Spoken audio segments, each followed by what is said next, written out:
Hey, quick and welcome to another Minecraft video. And today I got a really cool thing to show you.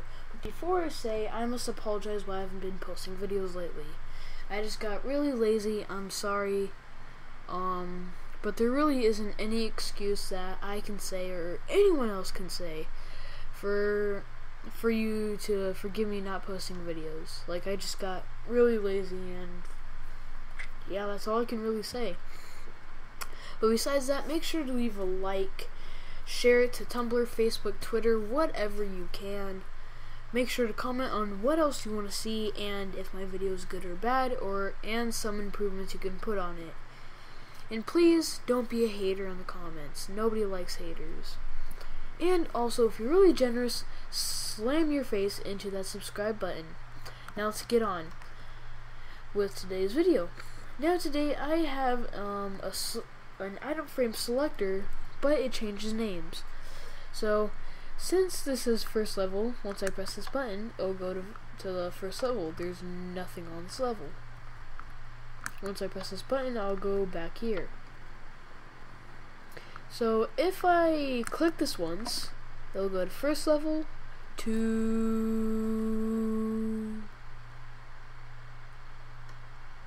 second level. Alright, it took a little while, but see, now I went to this floor where the birch log is facing me. Now let me click it once again, and it should go to third level.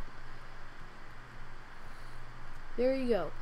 Now once I click the button, the log is facing towards the doors.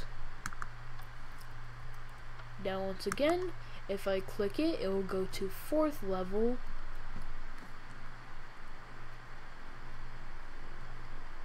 Whoa. Alright, there you go. It's just a little lag problem. Once I click this button, I'll go on this floor where the birch log is facing up.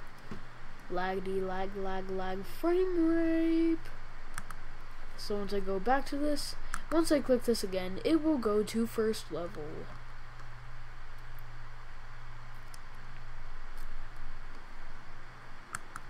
Once I click it, I'll go back to this room. Now, this is actually different levels and not a set block command, so see, nothing on this level.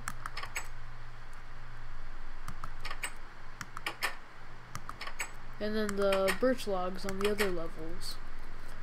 So yeah, let's get on with the redstone. Now the buttons are just connected to a command block that teleports me to the lobby.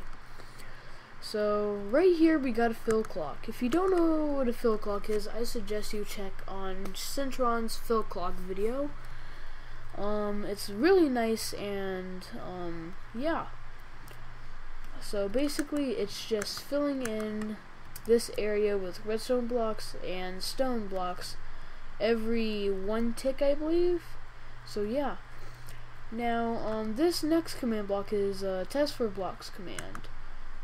There you go. So what it is that it's testing for this block and this block. Now basically powered comparators have different IDs. There's 0 to 14, I believe that it is, and they're powered. So right now this is at 0 because it's on the first rotation. So this is on 1, this is on 3, this is on 5, and this is on 7. Wait, no, that's on 7. So but basically, once I flip this, this will go to 1, and this block will count them as identical. Same thing for them. Once you go, God, what's it called? When you click it and click it 2 more times, this one will say it's identical. Once you do it 2 more times, this will say it's identical, and 2 more times, this will say it's identical. So yeah, when that happens, the comparator will turn on. first of all, it will kill this item frame. It will kill an item frame. So here's a command. It is type item frame C equals -1, which means the oldest. And here are the coordinates and this range. Now what this range does is that since the number is so big, the Java code can't read it, and it just puts it at 0. So you need to do it in order to get 0, and what this is useful for is if I place an item frame next to this and I kill this item frame won't go away. If I used 1, it would go away. So yeah. Next, it will power the summon item frame. Now this is kind of complicated, but really isn't. So it's just summon item frame, no space, the I and F are capitalized. The coordinates, this has to be exact coordinates, where your item frame is going to be. Then you put in your curly bracket, then you do tile X, tile Y, tile Z, and you fill in the coordinates of the block the item frame is going to be on. Now this is important is because if it's actually air, it would just break. So if you didn't put it in, it would just pick up a random block, I believe, and it would just break. The item frame would break.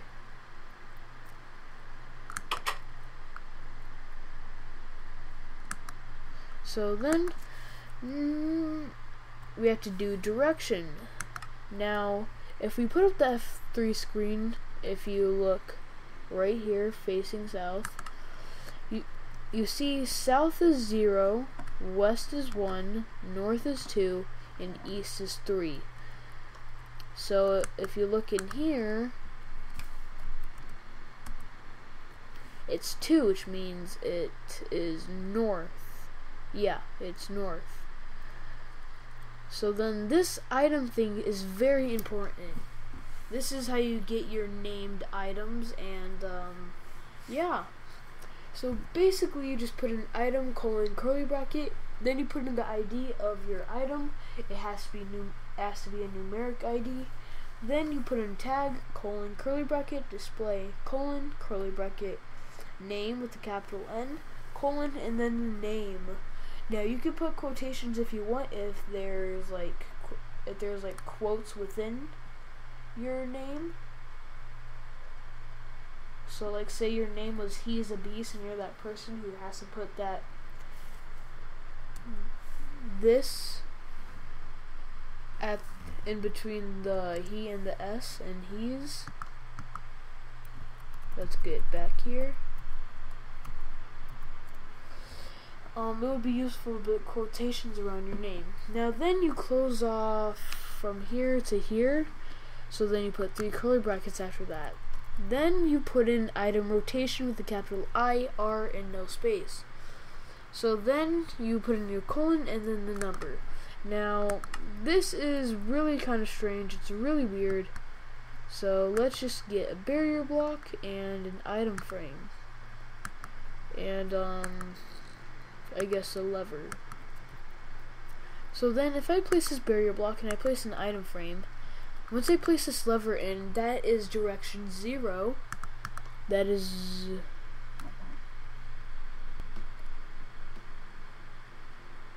direction 1. That is direction 2. That is direction 3. And that is direction 4. 0 and 4 are the same thing practically. So say if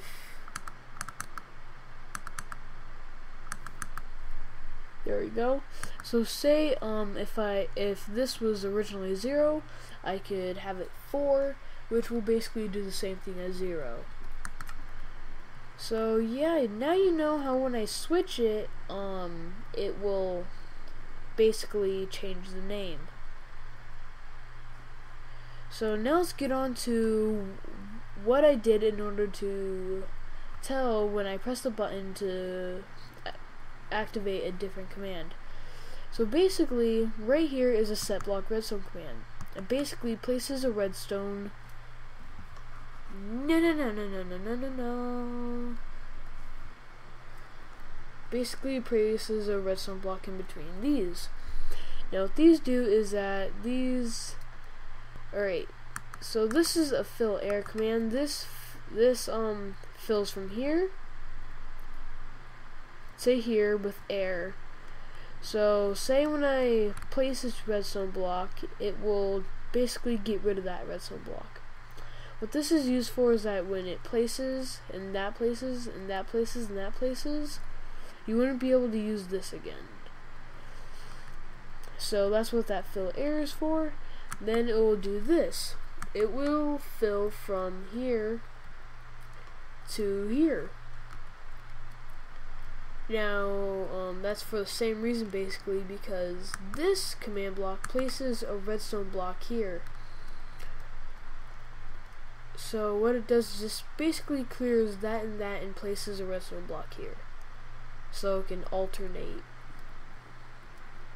So when a redstone block is here, there's a comparator clock going on, which is constantly powering a test for block button command. It basically tests no.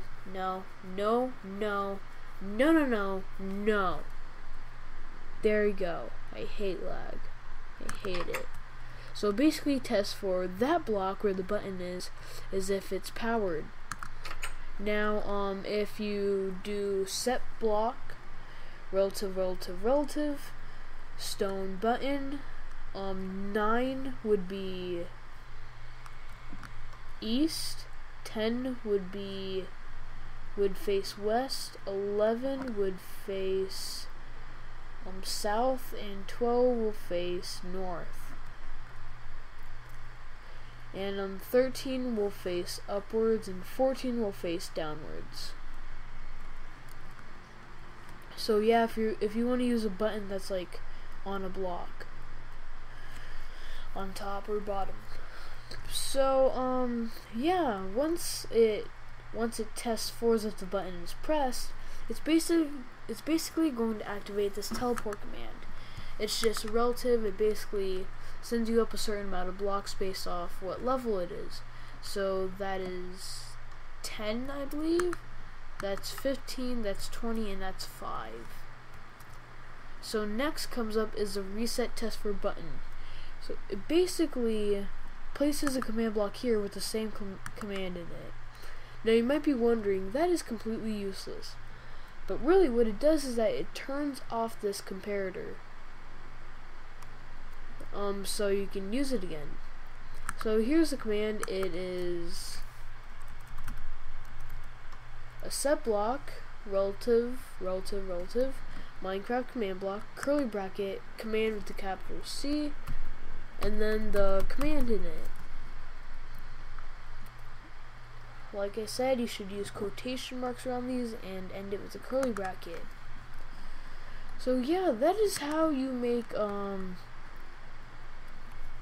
rotatable name-changing item frame selector. I hope you guys enjoyed, and I hope the tutorial was easy to understand. If it wasn't, make sure to leave a comment on what does this do, what does that do, what did you say here, blah blah blah blah. Now also, I'm throwing out another reminder out there. Make sure to leave a like, leave a comment on what I should do next, if the video is bad, good, if the tutorial is good, or if the tutorial is bad. Make sure to share it to Facebook, Twitter, Tumblr, Flickr, all of the above, just whatever, Instagram, whatever. And yeah, make sure you also favorite, and if you're really generous, slam your face into that subscribe button. Thanks for watching, and quick out.